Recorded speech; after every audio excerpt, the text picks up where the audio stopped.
Hey everyone, Waleed here, and if you're watching this, you know the struggle is real. Mornings in Kuwait, they're electric, they're full of life, but let's be honest, school drop-off, it can feel like navigating the world's busiest freeway. Between the SUVs and the last-minute scrambles, it's enough to make anyone's head spin. But listen, I'm here to tell you, it doesn't have to be a battlefield. I've got your back with some killer tips to conquer that morning chaos and own your day before it even starts. Alright, tip number 1, and it's a classic for a reason. Leave early.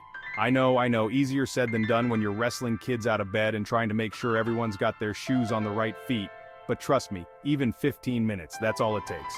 Those 15 minutes can be the difference between a smooth sail and hitting every red light on the way to school. Plus, think about it, you get there early, you're not stressing, you might even snag the prime parking spot right by the gate. That's a win in my book. We live in a digital age, people. Take advantage of it. Before you even think about putting the car in drive, fire up your navigation app of choice. I'm talking Google Maps, Waze, whatever you prefer. These aren't just maps anymore, they're your secret weapon against traffic jams. They'll show you the fastest routes, alert you to any accidents or unexpected road closures, and basically turn you into a traffic-dodging ninja. Knowledge is power, my friends, especially when it comes to beating the school rush. Okay, this next tip is about teamwork making the dream work. Carpooling, my friends, it's not just about being environmentally conscious, although that's a huge plus. It's about creating a system where everyone wins. Think about it. You share the driving responsibility, you cut down on the number of cars fighting for those coveted drop-off spots, and you might even make some new parent friends along the way. Plus, less time in traffic means more time for that morning coffee. Am I right? Alright, let's talk drop-off etiquette for a second. Those designated drop-off zones, they exist for a reason.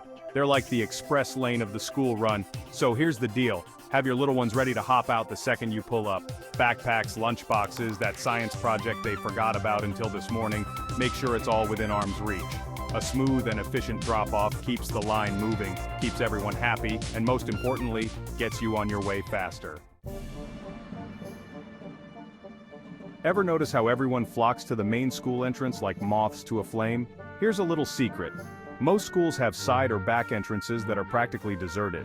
Do some recon, scope out the school grounds, and find that hidden gem of an entrance. You might have to walk a little further, but trust me, the peace and quiet of an empty entrance are worth it. Plus, you can use that extra walking time to sneak in a little exercise. Now, this next tip might not be for everyone, but if you live close enough to school, hear me out. Ditch the car altogether and embrace the power of two wheels. Whether it's hopping on a bike with the kids or strapping on those walking shoes, you'll be amazed at how much time you save. Plus, you'll be getting some fresh air, some exercise, and setting a great example for your little ones. It's a win-win. Chapter 7. School events, the traffic wildcard. School events, they're great, they're fun, but they're also notorious for throwing your morning routine into complete chaos. The key here is to stay informed. Keep an eye on those school calendars, check your emails, and be aware of any upcoming events that might cause traffic mayhem. That way, you can plan ahead, adjust your schedule, and avoid getting caught in the crossfire of 1,000 parents all trying to find a parking spot at the same time. Chapter 8.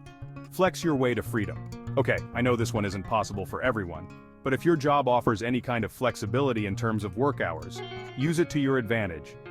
Could you start a little earlier or a little later to avoid the peak school drop-off rush? Even a small adjustment can make a world of difference.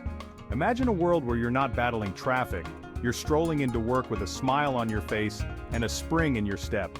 That's the power of flexibility. Chapter 9. Operation Lightning Fast Exit. Remember those drop-off zones we talked about? Let's make them even more efficient. This one's all about teamwork, folks. Talk to your kids, practice that lightning fast exit strategy. The goal is to get them out of the car and on their way in record time. We're not talking about shoving them out the door, of course, but a little pre-game planning goes a long way. Have their backpacks ready, make sure they know exactly where they're going, and turn that drop-off into a well-oiled machine. Chapter 10. The Staggered Drop Off Advantage. Some schools get it, They understand the struggle and they've implemented staggered drop-off times. If your school offers this, take advantage of it. Choosing a less popular drop-off slot can be a game changer. You'll avoid the peak crowds, breeze through the drop-off zone, and start your day feeling like a champion. Outro: conquer your mornings. There you have it, my friends. 10 powerful tips to help you navigate the wild world of school drop-offs in Kuwait. Remember, a stress-free morning starts with a little planning, a little strategy, and a whole lot of patience. Now go forth and conquer those mornings. And hey, if you found these tips helpful, don't forget to give this video a thumbs up, subscribe to Kuwait Pulse for more awesome content, and share this with your fellow parents. Let's create a movement of stress-free mornings, one drop-off at a time.